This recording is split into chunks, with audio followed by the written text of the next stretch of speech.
다음 소식입니다. 원희룡 국토부 장관 후보자 인사청문을 앞두고 오등봉공원 사업자 선정 과정과 관련한 잡음이 계속되고 있습니다. 사업자 선정 당시 심사위원장이 제주도청 담당 부서 국장이었는데 관련 지침까지도 바꿔가며 전현직 공무원을 참여하도록 한 사실이 드러났습니다. 신윤경 기자가 취재했습니다. 오등봉공원 민간특례 사업자 선정 심사는 지난 2020년 1월 17일 진행됐습니다. 당시 심사위원장은 해당 업무를 총괄하는 부서의 국장인 A씨였습니다. 원희룡 지사 정책보좌관을 지냈던 경관위원장 B씨도 심사위원으로 참여했습니다.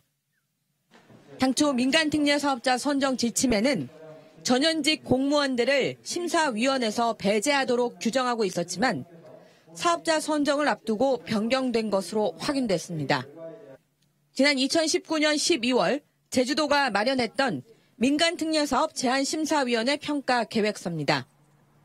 전현직 공무원은 제한심사위원회에서 제외하도록 했습니다.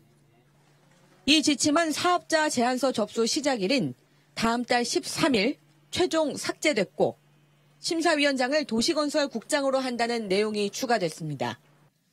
정 국장 A씨에게 심사위원회 관련 지침이 변경된 이유와 심사위원장을 맡게 된 경위 등을 물었습니다.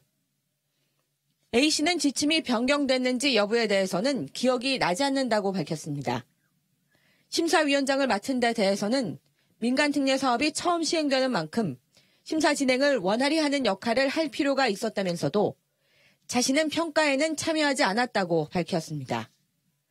제안서 평가에도 석연치 않은 점이 있었습니다.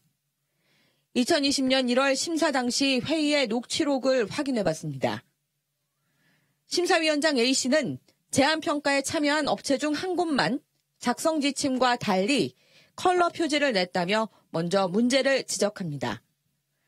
회의가 마무리될 때쯤 다시 이 점을 언급하면서 실무팀에서 감점 대상이 아니라는 판단을 하고 있다며 평가에 포함시키자고 제안합니다. 평가서 표지를 컬러로 제출한 업체는 호반건설 컨소시엄이 유일했고 이 업체는 오등봉공원 우선협상 대상자로 선정됐습니다. 민간 사업자 선정 과정에서 투명성과 공정성에 굉장한 문제가 있다라고 보고 있고요.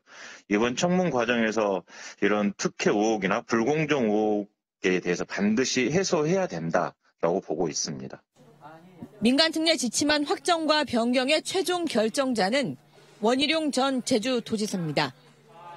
사업자 선정 과정에 대한 각종 의혹이 꼬리에 꼬리를 물고 있는 가운데 이번에는 셀프 지침 변경 문제까지 불거지면서 국토부 장관 인사청문회 쟁점으로 부상하고 있습니다. JIBS 신윤경입니다.